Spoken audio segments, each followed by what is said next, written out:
ഇപ്പോൾ ഡിവൈഎഫ്ഐ സംസ്ഥാന secretary V K Sanoj കൂടി നമുക്ക് ചേരുകയാണ്. സനോജ്, ഒരു പൊറുതിമുട്ടിയ ജനതയുടെ പ്രതിഷേധം LDF അവിടെ ഏറ്റെടുക്കുകയാണ്.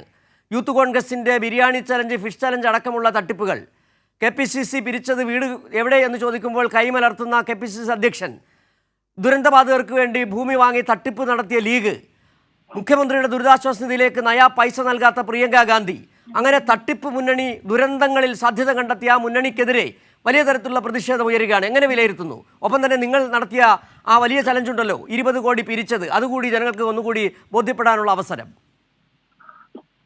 തീർച്ചയായിട്ടും വയനാട് ജനത വലിയ അവഗണനയാണ് തുടർച്ചയായി നേരിട്ടുകൊണ്ടിരിക്കുന്നത്.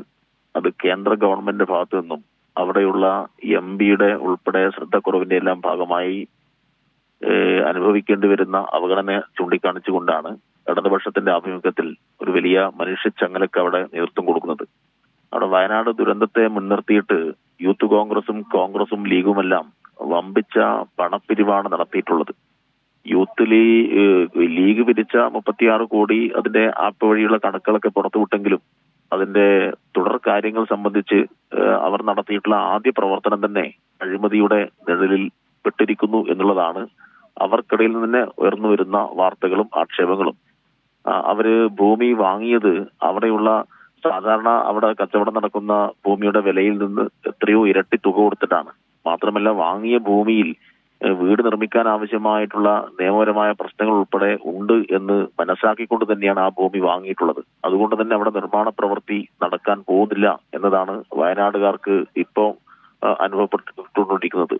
അതിന്റെ ഒരു പ്രശ്നം എന്ന് വെച്ചാൽ, അവിടെ സർക്കാരിന്റെ ഭൂമി സർക്കാർ പ്രഖ്യാപിച്ച പദ്ധതിയുടെ ഭാഗമായിട്ടുള്ള കാര്യങ്ങൾ ഞങ്ങൾക്ക് വേണ്ട എന്ന് പറഞ്ഞിട്ട് സർക്കാരിൽ നിന്നും 15 ലക്ഷം വാങ്ങിയിട്ട് ലീഗിന്റെ വീട് പ്രതീക്ഷിച്ചു പോയിട്ട് ധാരാളം കുടുംബങ്ങൾ അവിടെയുണ്ട്. യഥാർത്ഥത്തിൽ അവർ വഴിയാധാരമായിട്ടുള്ള അവസ്ഥയാണുള്ളത്. മറ്റൊന്ന്, യൂത്ത് കോൺഗ്രസ് 30 വീട് പ്രഖ്യാപിച്ചിട്ട് വ്യാപകമായ പണപ്പിരിവ് നടത്തിയിട്ടുണ്ടെങ്കിലും ആ 30 വീടുമില്ല, 3 വീട് പോലും അവർക്ക് എടുക്കാൻ കഴിയുന്നില്ല. ഒരു വീടിന്റെ സ്ഥലം പോലും അവർ ഇതുവരെ ഏറ്റെടുത്തിട്ടില്ല. ആ പണപ്പിരിവ് നേതൃത്വം കൊടുത്ത സംസ്ഥാന പ്രസിഡന്റ് തന്നെ ഇപ്പോ നാട്ടിലിറങ്ങാൻ പറ്റാത്ത അവസ്ഥയിലാണ് ഉള്ളത്. അതുകൊണ്ട് പണം എവിടെ, അക്കൗണ്ട് എവിടെ, ആപ്ലിക്കേഷൻ എവിടെ എന്നൊക്കെ ചോദിച്ചാൽ ഒന്നിനും അവർക്ക് ഉത്തരം പറയാൻ വേണ്ടി കഴിയുന്നില്ല. അപ്പൊ അക്ഷരാർത്ഥത്തിൽ വയനാട്ടിലെ ജനങ്ങളുടെ ദുരിതത്തെ മുൻനിർത്തിയിട്ട് ഈ വലതുപക്ഷം നടത്തിയിട്ടുള്ള ആ കാട്ടുകൊള്ള തുറന്നു കാണിക്കുക അല്ലാതെ മറ്റു വഴി നമ്മുടെ മുമ്പിലില്ല. അതുകൊണ്ട് ജനങ്ങളെ ആകെ അണിനിരത്തി, അതിന് കക്ഷി രാഷ്ട്രീയം ഇല്ല.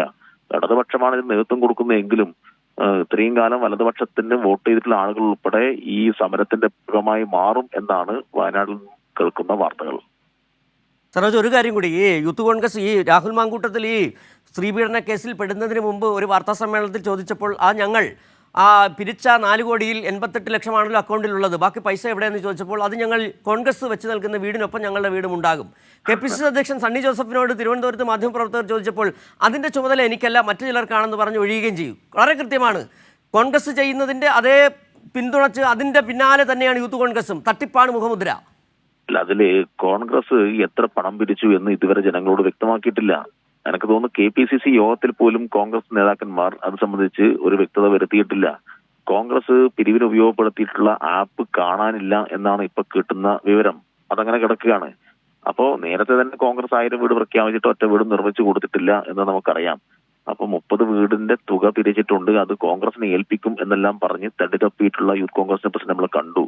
പിന്നീട് വയനാട് ദുരന്തത്തിൽ 1 വർഷമാവുന്ന ഘട്ടത്തിൽ ഒരു ചാനൽ അഭിമുഖത്തിൽ അദ്ദേഹം പറഞ്ഞത്, ഞങ്ങൾ അവിടെ വീട് നിർമ്മിക്കാൻ ആവശ്യമായ ഭൂമി എടുത്തിട്ടുണ്ട് എന്നാണ്. അങ്ങനെ ഭൂമി ഏറ്റെടുത്തിട്ടുണ്ടെങ്കിൽ അത് ഏത് സർവേ നമ്പർ പ്രകാരം ഏത് വില്ലേജ് ഓഫീസർ കീഴിലുള്ള ഭൂമിയാണ് എന്ന് പറയേണ്ട ഉത്തരവാദിത്വം അവർക്കുണ്ടല്ലോ. ഞങ്ങൾ ആ ഘട്ടത്തിൽ തന്നെ വെല്ലുവിളിച്ച് ചോദിച്ചിരുന്നു, എവിടെയാണ് നിങ്ങൾ ഭൂമി എടുത്തത്? ഏതായാലും വയനാട് ജില്ലയിൽ യൂത്ത് കോൺഗ്രസ് അങ്ങനെ ഭൂമി വാങ്ങിയിട്ടില്ല എന്നാണ് ഇപ്പോഴുള്ള അറിവ്. മാത്രമല്ല, ഷാഫി പറമ്പിൽ ഇവരെ സംരക്ഷിക്കാൻ വേണ്ടി രംഗത്ത് വന്നിട്ട് പറഞ്ഞത് യൂത്ത് കോൺഗ്രസ് ഭൂമി അടിയന്തരമായി എടുക്കും, മാത്രമല്ല യൂത്ത് കോൺഗ്രസിന്റെ വീട് നിർമ്മാണം വൈകിപ്പോയത് സർക്കാർ ഭൂമി കൊടുക്കാത്തതുകൊണ്ടാണ് എന്ന് പറഞ്ഞു. എന്നാൽ സർക്കാരിന് മുന്നിൽ ഭൂമി വേണം എന്നാവശ്യപ്പെട്ടുകൊണ്ട് യൂത്ത് കോൺഗ്രസ് ഒരു കഷ്ണം പേപ്പറിൽ എഴുതി കൊടുത്ത അപേക്ഷ പോലും അവിടെ ഇല്ല. അത് റവന്യൂ മന്ത്രി രാജൻ മിനിസ്റ്റർ തന്നെ വളരെ കൃത്യമായിട്ട് നേരത്തെ മാധ്യമങ്ങളോട് പറഞ്ഞിട്ടുള്ള കാര്യമാണ്. അപ്പൊ ഒരുപാട് കളവ് ഇവർ പറഞ്ഞുകൊണ്ടിരിക്കുകയാണ്. ഷാഫി പറഞ്ഞത് സർക്കാർ ഭൂമി കൊടുക്കാനിട്ടാണെന്ന് പറഞ്ഞു. രാഹുൽ പറഞ്ഞത് ഞങ്ങൾ ഭൂമി ഏറ്റെടുത്തിട്ടുണ്ടെന്ന് പറഞ്ഞു. ആപ്പ് കാണാനില്ല. ഇങ്ങനെ ഈ ജനങ്ങളെ ഈ ദുരിതം അനുഭവിക്കുന്ന ഘട്ടത്തിൽ ഈ മരണവീട്ടിൽ കൊള്ള നടത്തുക എന്നൊക്കെ പറയുന്ന പോലെ മരണവീട്ടിലെ കൊള്ള സംഘമായിട്ട് യൂത്ത് കോൺഗ്രസ് അധപ്പതിച്ചു. അത് അങ്ങേയറ്റം അപമാനകരമായിട്ടുള്ള കാര്യമാണ്. കേരളത്തിലെ മുഴുവൻ പൊതുപ്രവർത്തകരെയും നാണിപ്പിക്കുന്നതാണ്. യഥാർത്ഥത്തിൽ പൊതുപ്രവർത്തകർക്ക് നാട് കൊടുത്തിരുന്ന അംഗീകാരം ഇങ്ങനെയുള്ള കൊള്ള സംഘങ്ങൾ വന്നിട്ട് ഇതിനകത്ത് ഇടപെടുന്നതോടുകൂടി അതിനുൾപ്പെടെ മങ്ങലേൽക്കുന്ന വിധത്തിലാണ് കാര്യങ്ങൾ പോകുന്നത്. അതുകൊണ്ട് ഇവരെ ഒറ്റപ്പെടുത്തി ഇവരെ ഈ നാടിന് മുന്നിൽ തുറന്നു കാണിക്കേണ്ടത് എല്ലാ പൊതുപ്രവർത്തകരുടെയും എല്ലാ രാഷ്ട്രീയ ത്തോട് ആഭിമുഖ്യമുള്ള ആളുകളുടെയും ഏറ്റവും പ്രധാനപ്പെട്ട ഒരു കാര്യം തന്നെയാണ്.